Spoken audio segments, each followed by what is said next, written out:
Hey team, Myke here with a little bit of a cold. Maybe not so much of a cold as just a little bit run down. I don't know how you've been feeling, but I've been pushing a little harder than I should, working a little longer than I would, trying to do a little more than I could if I wasn't so committed to this moment. Because in 3 weeks, I'm launching my next book. And I've never been so excited about something that took so much from me, but gave to me, is still giving to me. It's hard to see who's leading who, but the point is, I'm already addicted to the ride and we're barely at the start line. Now I know it's a marathon, not a sprint. I know burnout is real. I know I got to think about playing the long game. I know that sleep, clean food, sunshine, gratitude are all incredibly good for you, but sometimes the work that we do doesn't feel like work. It feels like fire. It's like electrified desire. When our passion is so real, it steals us from the comfort of convenience, tears us from the safety of acquiescence, delivers us face to face with not just the shape, but the full form of a promise, of the promise. The promise that keeps us up at night, that propels us before sunrise, that whispers, speaks, and screams relentlessly in the ear of our soul. It's the promise that if we keep going, that if we keep growing, that if we keep giving and living beyond the edge of what we believe we're capable of, we will get what we want. We will get what we desire. We will get what we deserve.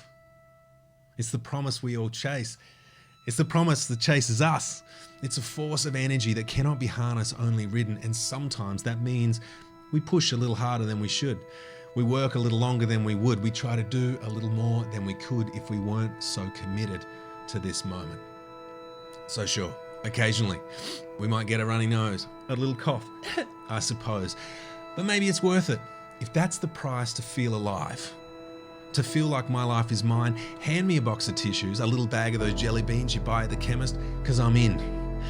Now that I'm rambling, can I share with you how I'm really feeling?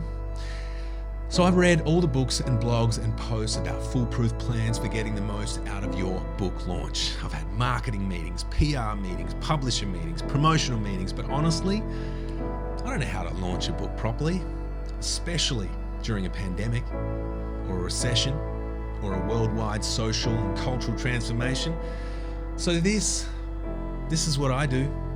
I make poems and films for you, even if my colleagues tell me it's a little too woo-woo. I make my work and my life about my truth, always.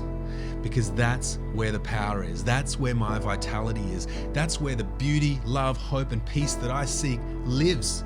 That's where the magic is, and that's what I want for you. For you to work from your truth, to be inspired by your own life, terrified by your own potential, energized by the process of making and sharing what moves you. I want you to feel proud of the work you do. I want your work to open doors for you, work that opens eyes and hearts. I want you to make your work a work of art, because if not now, when? And yes, it's not easy, it's not safe, it's not simple, it's everything. That's why I wrote this book. That's what's in this book. That's why I want you to read it. Because I want to see, feel, and hear your magic in your work, in your life, in your relationships. I want to see and feel your truth. I want to watch you set your own soul on fire. And you can pre-order it now. We made a website. Check it out. And let's make this moment count, because we can. I'll see you next week, team.